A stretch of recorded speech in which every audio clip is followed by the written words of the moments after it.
Hey, Jim here. I'm just taking a look through some older um, news articles on the Record Online today, and I came across one that says Middletown School Board says no to heavy layoffs, and their no to heavy layoffs was 67 jobs.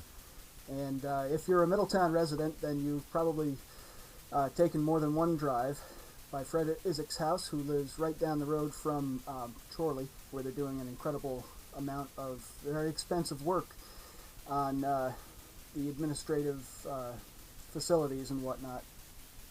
I think it's up to 150 jobs at this point that have been lost, teaching jobs, and I believe the administrators have gotten raises, and they've got granite curbs and all kinds of good stuff. It's kind of interesting, and by interesting I mean in this uh, economic climate. I guess you could call it less interesting and maybe more tacky or gauche, whatever works best. But people are hurting today, and they're putting granite curbs and $1.5 million into Dr. Olczek's old residence.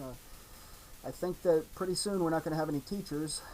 Maybe it would be a good idea if some of these administrators uh, put their teaching hats back on, because that's what it's going to come down to eventually. What a shameful thing. They should really be ashamed of themselves and what they've done. Um, it's irreprehensible. Um, I I speak from a position of experience, having been in education for 10 years. I was a tenured teacher as well as a crisis counselor, and I ran into all kinds of good people and all kinds of bad people. Um, Teachers work very hard. Let me tell you, teachers work harder than a lot of different people, a lot of different occupations, and it's absolutely ridiculous that these people lose their jobs, which is something similar to what happened to me, while other people get raises and whatnot. Um, it's a very scary thing.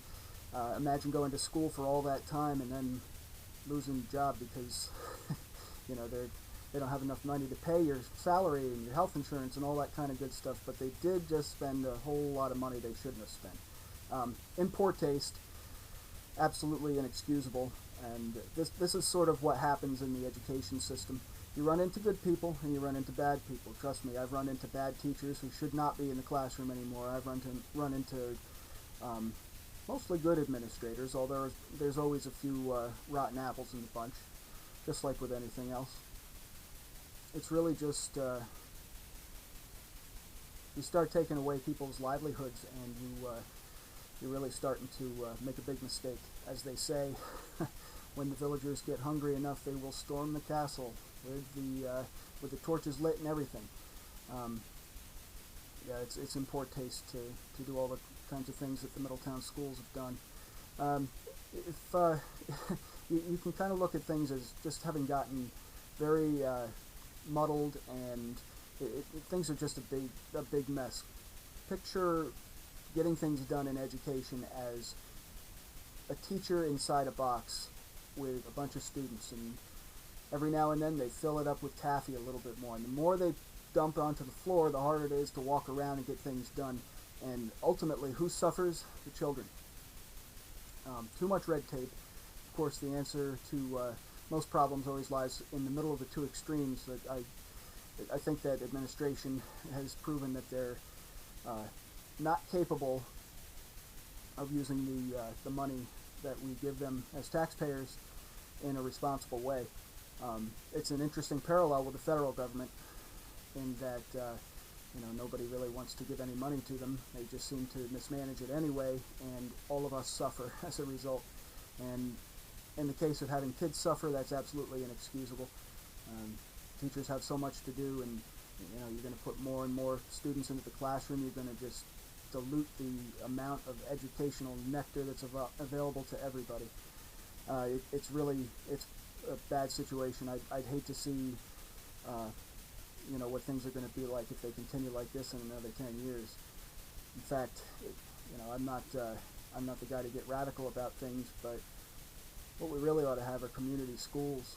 Just every block or two, everybody gets together and as part of the educational process. We've got to do something different. Um, Public education is really, well, And no, without mincing words, it's a joke and ineffective. I'd love to see something happen.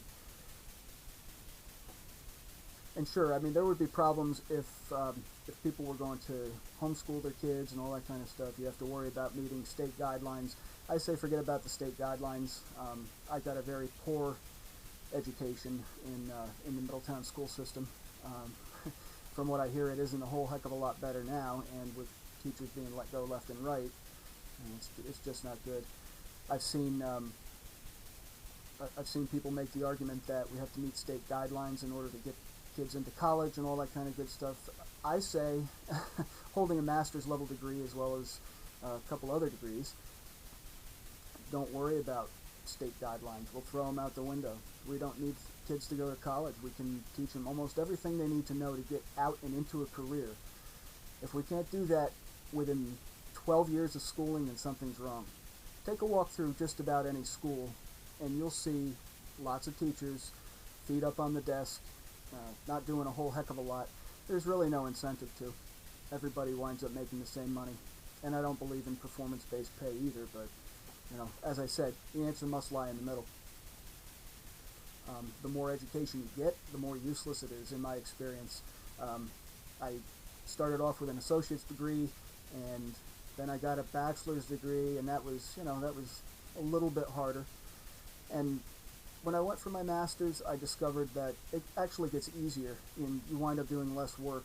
It's a great way to get people paid, and but it's really a waste of time. Anyway, Hudson Valley, let me know what you think.